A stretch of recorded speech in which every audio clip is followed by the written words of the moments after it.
Assalamualaikum warahmatullahi wabarakatuh. Di sini kami dari kelompok 5 akan membahas mengenai pembahasan Undang-Undang Dasar 1945 dengan Kepres nomor 36 tahun 1990 tentang hak konvensi anak. Anggota kami yaitu yang pertama Ahmad Rizal Fatoni, Adela Matiria, Putri Dewi Lestari, Dimas Ardian Ragil, Muhammad Dery Bimantoro, yang terakhir Putri Indah Dian Lestari. Yang pertama, saya akan membahas mengenai pasal yang berkesesuaian antara Undang-Undang Dasar 1945 dengan Kepres nomor 36 tahun 1990. Yang pertama, Undang-Undang Dasar 1945 Pasal 27 Ayat 2 yang berbunyi, tiap-tiap warga negara berhak atas pekerjaan dan penghidupan yang layak bagi kemanusiaan. Substansi dari pasal ini yaitu seluruh manusia harus memiliki penghidupan yang layak tanpa adanya ancaman. Jadi sesuai dengan Kepres nomor 36 tahun 1990 tentang Konvensi Hak Anak dalam pasal 2 ayat 2 yang isinya negara-negara peserta akan mengambil semua langkah yang layak untuk menjamin bahwa anak dilindungi terhadap semua bentuk diskriminasi. Pasal yang kedua yang berkesesuaian yaitu Undang-Undang Dasar 1945 pasal 28 yang isinya berbunyi kemerdekaan berserikat dan berkumpul, mengeluarkan pikiran dengan lisan dan tulisan dan sebagainya ditetapkan dengan undang-undang. Substansi dari pasal ini yaitu manusia memiliki akal dan pikiran. Jadi semua pendapat ataupun pikiran manusia berhak dikemukakan di muka umum. Jadi sesuai dengan Kepres nomor 36 tahun 1990 tentang hak-hak konvensi anak atau konvensi hak anak dalam pasal 13 bahwa anak akan mempunyai hak atas kebebasan untuk menyatakan pendapat. Hak ini akan mencakup kebebasan untuk mengusahakan, menerima, dan memberi segala macam informasi gagasan. Pasal yang ketiga yaitu Undang-Undang Dasar 1945 Pasal 28B ayat 2 yang berbunyi setiap anak berhak atas kelangsungan hidup, tumbuh, dan berkembang serta berhak untuk perlindungan dari kekerasan dan diskriminasi. Substansinya yaitu setiap anak pasti berkeinginan untuk memiliki perlindungan dari seorang yang dipercayai yaitu seperti orang tua. Jadi pasal ini sesuai dengan Kepres nomor 36 tahun 1990 Pasal 18 bahwa negara akan berusaha menjamin pengakuan atas prinsip bahwa para orang tua mempunyai tanggung jawab bersama untuk membesarkan dan membina anak. Pasal yang berkesesuaian yang keempat yaitu Undang-Undang Dasar 1945 Pasal 28C ayat 1 dan 2 di mana isinya ayat pertama, setiap orang berhak mengembangkan diri melalui pemenuhan kebutuhan dasarnya, berhak mendapatkan pendidikan dan manfaat dari ilmu pengetahuan dan teknologi, seni dan budaya. Ayat yang kedua, setiap orang berhak untuk memajukan dirinya dan memperjuangkan haknya secara kolektif untuk membangun masyarakat, bangsa, dan negaranya. Substansi dari pasal ini yaitu kelebihan yang dimiliki setiap manusia pasti berbeda-beda. Dengan berdasar pada semangat yang ada dalam diri manusia, maka semua berhak untuk mengembangkan potensi dengan tujuan agar bermanfaat bagi lingkungan sekitarnya. Dan pasal ini sesuai dengan Kepres nomor 36 tahun 1990 Pasal 28 bahwa negara mengakui hak atas pendidikan dan pada ayat 1 berisi bahwa pembuat pendidikan yang lebih tinggi tersedia bagi semua berdasarkan kemampuan dengan semua cara yang layak. Yang pertama, UUD 1945 Pasal 28E ayat 1. Setiap orang bebas memeluk agama dan beribadat menurut agamanya, memilih pendidikan dan pengajaran, memilih pekerjaan, memilih kewarganegaraan, memilih tempat tinggal di wilayah negara dan meninggalkannya serta berhak untuk kembali. Dari pasal tersebut bersubstansi setiap manusia sejak lahir sudah mendapatkan hak atas kebebasan beragama, memilih pekerjaan, memilih kewarganegaraan, dan menentukan pendidikannya. Orang tua pun juga tidak bisa melarang untuk anaknya memilih pendidikan, agama, ataupun pekerjaannya. Akan tetapi biasanya anak lahir mengikuti agama orang tuanya, yang agama Islam sesuai dengan agama Islam, yang agama Hindu sesuai dengan agama Hindu, serta juga memilih pendidikan. Pasal ini sesuai dengan keputusan Presiden nomor 36 tahun 1990. Selanjutnya UUD 1945 pasal 28F. Setiap orang berhak untuk berkomunikasi dan memperoleh informasi untuk mengembangkan pribadi dan lingkungan sosialnya, serta berhak untuk mencari, memperoleh, memilih, menyimpan, dan mengolah serta menyampaikan informasi dengan menggunakan segala jenis saluran yang tersedia. Pasal tersebut bersubstansi setiap orang dalam menjalankan kehidupan sehari-hari pastinya melakukan hubungan komunikasi dengan orang lain. Dalam hal ini, pasal 28F mengatur adanya kebebasan berkomunikasi dan memperoleh informasi. Pasal ini sesuai dengan keputusan Presiden nomor 36 tahun 1990. Selanjutnya UUD 1945 pasal 28G ayat 1. Setiap orang berhak atas perlindungan diri pribadi, keluarga, kehormatan, martabat, dan harta benda yang di bawah kekuasaannya, serta berhak atas rasa aman dan perlindungan dari ancaman ketakutan untuk berbuat atau tidak berbuat sesuatu yang merupakan hak asasi. Pasal tersebut bersubstansi setiap masyarakat pastinya mempunyai keluarga. Dengan adanya pasal 28G ayat 1 tentang perlindungan diri maupun keluarga, pastinya akan merasa aman dari tindak kejahatan.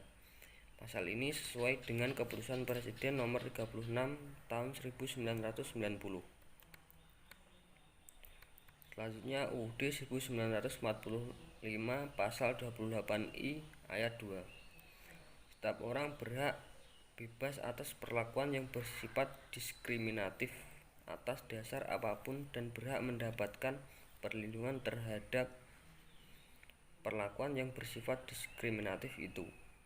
Pasal tersebut bersubstansi setiap warga negara pastinya ingin merasa bebas dan aman dimanapun berada dari tindak diskriminatif. Dalam pasal 28I ayat 2 ini telah diatur sebagaimana untuk melindungi warga negaranya dari tindakan diskriminatif. Pasal ini sesuai dengan Peraturan Presiden nomor 36 tahun Pasal ini sesuai dengan keputusan Presiden nomor 36 tahun 1990. Peraturan perundang-undangan yang merujuk tentang kedua undang-undang tersebut yaitu Undang-Undang Republik Indonesia Nomor 35 Tahun 2014 tentang perubahan atas Undang-Undang Nomor 23 Tahun 2002 tentang perlindungan anak. Yang pertama, pasal 6. Setiap anak berhak untuk beribadah menurut agamanya, berpikir, dan berekspresi sesuai dengan tingkat kecerdasan dan usianya dalam bimbingan orang tua atau wali. Yang kedua, pasal 12. Setiap anak menyandang disabilitas berhak memperoleh rehabilitasi, bantuan sosial, dan pemeliharaan taraf kesejahteraan sosial. Yang ketiga, pasal 14. Setiap anak berhak untuk diasuh oleh orang tuanya sendiri, kecuali jika ada alasan dan atau aturan hukum yang sah menunjukkan bahwa pemisahan itu adalah demi kepentingan terbaik bagi anak dan merupakan pertimbangan terakhir. Yang keempat, pasal 15. Setiap anak berhak untuk memperoleh perlindungan dari penyalahgunaan dalam kegiatan politik, pelibatan dalam sengketa bersenjata, pelibatan dalam kerusuhan sosial, pelibatan dalam peristiwa yang mengandung unsur kekerasan, pelibatan dalam peperangan, dan kejahatan seksual. Yang kelima, pasal 20 negara, pemerintah daerah, masyarakat, keluarga, dan orang tua atau wali berkewajiban dari bertanggung jawab terhadap penyelenggaraan perlindungan anak. Yang keenam, pasal 21 untuk menjamin pemenuhan hak anak dan melaksanakan kebijakan sebagaimana yang dimaksud dalam pasal 3 ayat 3, pemerintah daerah berkewajiban dan bertanggung jawab untuk melaksanakan dan mendukung kebijakan nasional dalam penyelenggaraan perlindungan anak di daerah. Yang terakhir, pasal 33 dalam hal orang tua atau dan keluarga anak tidak dapat melaksanakan kewajiban dan tanggung jawab sebagaimana yang dimaksud dalam pasal 26. Seseorang atau badan hukum yang memenuhi persyaratan dapat ditunjuk sebagai wali dari anak yang bersangkutan. Di sini saya akan menjelaskan mengenai implementasi Konvensi Hak Anak. Sebelumnya, saya akan menjelaskan definisi dari Konvensi Hak Anak. Konvensi Hak Anak adalah perjanjian yang mengikat secara yuridis dan politis di antara berbagai negara yang mengatur hal-hal yang berhubungan dengan hak anak. Hak anak diumumkan oleh Perserikatan Bangsa-Bangsa atau PBB pada tahun 1954 dan baru pada tahun 1989 disahkan sebagai Konvensi Hak-Hak Anak. Pemerintah Indonesia sendiri melalui keputusan Presiden nomor 36 tahun 1990, tepatnya pada tanggal 28 Agustus tahun 1990 pun mengakui hak-hak anak tersebut. Beberapa hak-hak menurut Konvensi Hak Anak PBB. Yang pertama yaitu hak untuk bermain, yang kedua hak untuk mendapatkan pendidikan, yang ketiga yaitu hak untuk mendapatkan perlindungan, yang keempat hak untuk mendapatkan nama atau identitas, yang kelima hak untuk mendapatkan status kebangsaan, yang keenam hak untuk mendapatkan makanan, yang ketujuh hak untuk mendapatkan akses kesehatan, yang kedelapan hak untuk mendapatkan rekreasi, yang kesembilan yaitu hak untuk mendapatkan kesamaan, dan yang terakhir atau yang ke-10 yaitu hak untuk memiliki peran dan pembangunan. Selanjutnya saya akan menjelaskan mengenai Undang-Undang Nomor 23 Tahun 2002 tentang Perlindungan Anak. Nah, Undang-Undang Nomor 23 Tahun 2002 ini adalah turunan dari Kepres Nomor 36 Tahun 1990 tentang hak anak. Nah, di dalam Undang-Undang Nomor 23 Tahun 2000 ini mempunyai inti atau makna yaitu pemenuhan hak anak dan perlindungan khusus anak. Nah, undang-undang ini diubah 2 kali menjadi Undang-Undang Nomor 35 Tahun 2014 dan undang-undang lalu menjadi Undang-Undang Nomor 17 Tahun 2016. Nah, salah satu hak yang dimaksud dalam undang-undang ini adalah hak pendidikan, yang dimana pendidikan ya wajib belajar itu 12 tahun. Namun menurut statistik pendidikan Indonesia tahun 2019, lama belajar penduduk Indonesia di atas usia 15 tahun rata-rata hanya 8,75 tahun, yang berarti tidak tamat SMP. Lalu hak perlindungan khusus. Hak perlindungan khusus ini adalah pencegahan kekerasan terhadap anak dan pekerja anak.